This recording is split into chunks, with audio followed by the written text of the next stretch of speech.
자, 첫 번째 문제인데 사람의 속성에 취미를 추가를 해달라 뭐 그런 문제라고 보시면 되거든요.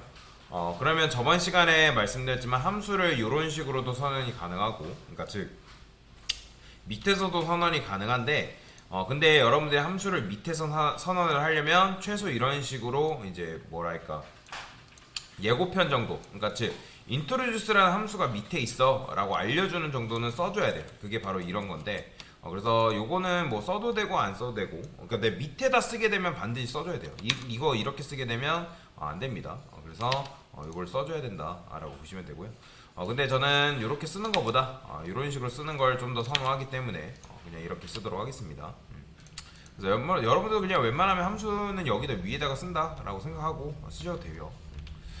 자, 그러면 지금 보시면 이런 식으로 되어 있는데 사람한테 취미를 추가를 해달래요. 만약에 여러분들 구조체를 사용하지 않으면 어떠한 문제가 발생하는지, 그러니까 문제라기보다는 어떠한 불편함이, 그리고 어떠한 비효율적인 코드 작성이 되는지 한번 보여드리도록 하겠습니다. 자, 취미라고 하니까 person 1 해가지고 hobby라고 써줘야죠. 그렇죠? 뭐 예를 들어서 얘는 야구를 좋아한다. 그 다음에 person 2 해가지고 얘는 예를 들어서 뭐 테니스를 좋아한다. 뭐 이런 식으로 되어 있다고 그냥 가정을 해보겠습니다. 자, 그러면 여러분들이 여기서만 이렇게 추가를 하는 게 아니라 introduce 할 때, 그리고 토크라는 함수를 실행했을 때도 마찬가지로 뭘 넘겨줘야 되는 거예요? 합이라는 거를 이런 식으로 또 추가적으로 넘겨줘야 된다. 그런 이제 문제가 발생하는 거죠. 마찬가지예요. person 2도 어떻게? person 2 합이라고 넘겨주셔야 되고, 그 다음에 이것도 person 2 합이라고 넘겨줘야 돼.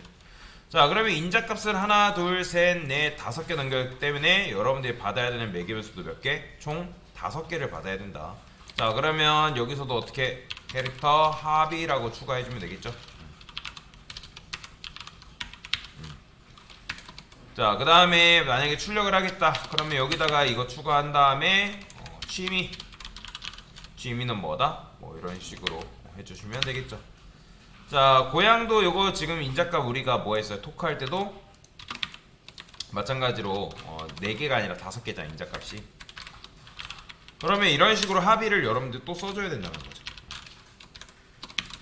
그 다음에 자, 그래서 실행해보면 잘 됩니다. 실행해서 정상적으로 딱 취미가 잘 추가가 됐죠. 근데 여러분들 생각해봅시다. 이런 식으로 추가하는 게 좋은 거예요, 나쁜 거예요? 그러니까 나쁜 거라 할 수는 없지만 굉장히 비효율적이죠. 그죠? 여러분들이 비효율적이라고 생각하시면 잘하신 건데, 사람이 가지고 있는 속성은 한두 개가 아니란 말이에요.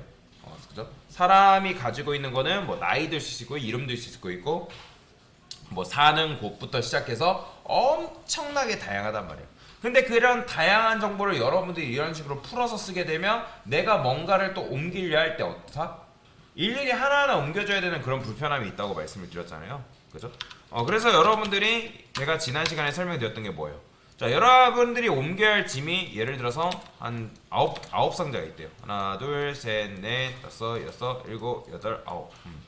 자, 이런 식으로 이제 여러분들 짐을 옮겨야 되는 상황인 건데, 자, 그런데 자, 그래요. 여러분들이 이제 기숙사로 들어간대요. 대학교 기숙사로 들어가야 되는데, 근데 그 기숙사에 들어갈 때 내가 이제 옷을 가져가야 돼.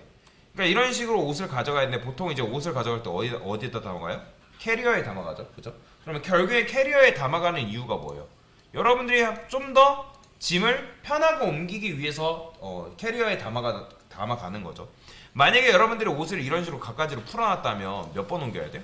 하나, 둘, 셋, 이런 식으로 계속 따로따로 낱개별로 옮겨줘야겠죠. 그죠? 뭐 뭉텅이라도 뭐 들을 수 있다지만 지금은 그냥 하나씩만 옮긴다 그냥 가정해볼게요.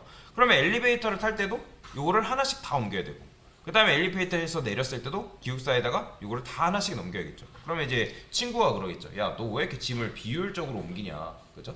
그렇기 때문에 우리가 이런 캐리어를 이용해서 뭐 하는 거야? 옷을 한꺼번에 담아서 뭐 하는 거야? 한 번만 옮기면 되는 거잖아요. 그죠? 자, 그러면 이렇게 하는 이유가 뭐다? 좀 더 편하게 우리가 관리하기 위해서. 그래서 이런 식으로 데이터를 묶는 기술이 바로 뭐다? C 언어에서는 구조체다라고 여러분한테 말씀을 드렸습니다. 자, 사실 이제 데이터를 묶는 기술이 하나 더 존재하죠. 그게 뭐죠? 배열이에요. 자, 배열도 데이터를 묶는 기술 중에 하나죠. 근데 자, 배열 같은 경우는 몇 개, 그러니까 다시 배열은 다양한 데이터 타입을 품을 수 있나요? 불가능해요. 배열은 여러분들이 인트 배열, 뭐 캐릭터 배열, 그 다음에 롱롱 배열, 플롯 배열, 뭐 더블 배열 이런 식으로 선언하게 되면 그거에 맞는 데이터밖에 우리가 담을 수밖에 없어요. 그런데 여러분들이 구조체를 선언하게 되면 구조체는 뭐예요? 아까도 말씀드린 것처럼 사람이 가지고 있는 정보는 다양하기 때문에 그 다양한 데이터를 집합적으로 다룰 수가 있다. 그래서 여러분들이 구조체를 사용을 하는 거다라고 보시면 되거든요. 자, 졸지 마시고. 자, 그래서 여기다가 사람의 속성을 취미를 추가하니까 할 수는 있지만 굉장히 비효율적이어서 어떻게 한다? 구조체를 이용한다라는 거예요. 구조체를 이용한다. 자, 그래서 구조체를 한번 이용해 볼 건데, 자, 저는 구조체, 참고로 구조체는 여러분들 요 인클루드 있죠? 요 밑에다가 정의하는 겁니다. 코드는 무조건 위에서 아래로 순차적으로 실행된다고 말씀드렸죠? 그렇기 때문에 여기 위에다 선언해 줘야 돼요. 자, 스트럭트 한 다음에 펄스 중괄호 이렇게.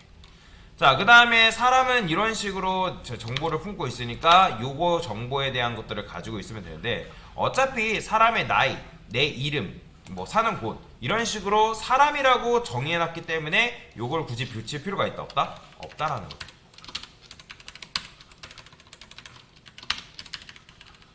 이런 식으로. 그 다음에 어차피 데이터는 우리가 메인 함수에서 구조체를 활용했을 때 데이터를 집어넣어 줄 거기 때문에 이것도 필요가 없다. 자, 그러면 여러분들이 딱 이것만 보고 무슨 생각 드는 거예요?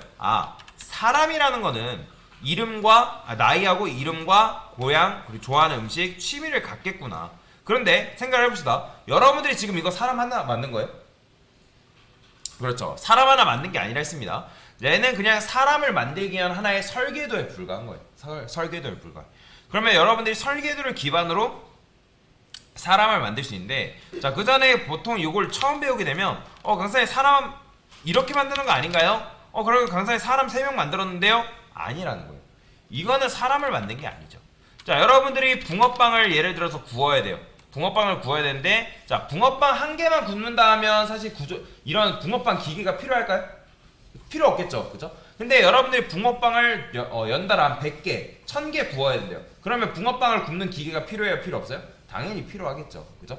그러면 얘는 한마디로 붕어빵을 구울 수 있는 기계예요.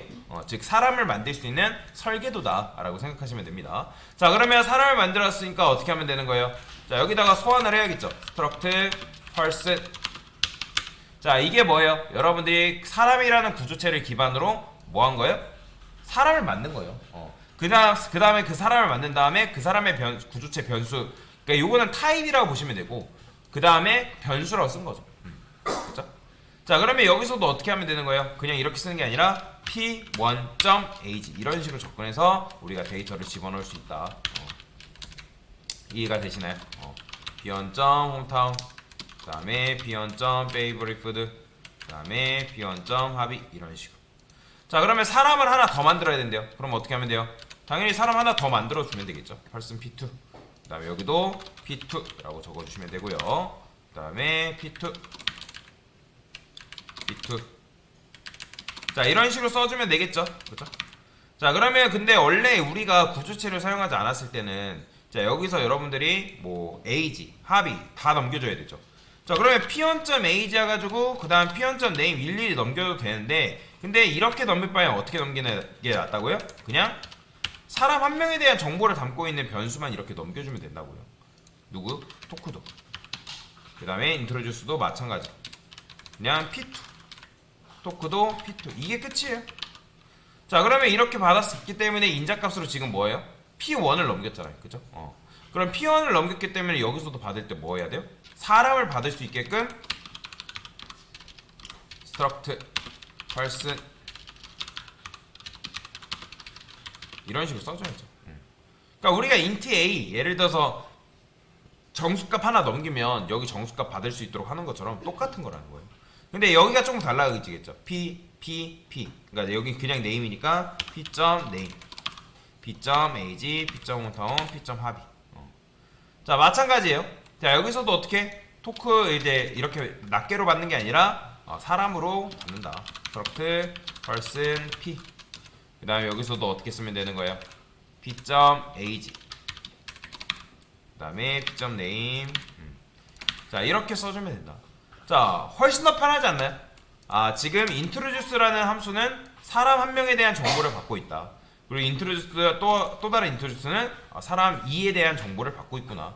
그러면 출력을 할 때도 여러분들이 이 정보만 넘겨주면 되기 때문에 굳이 우리가 번거롭게 뭐 누구누구의 뭐뭐, 누구누구의 뭐뭐, 누구누구의 뭐뭐 이렇게 쓸 필요 없이 그냥 이걸로만 이용해서 접근해서 데이터를 받는 게 가능하다라고 보시면 되겠습니다.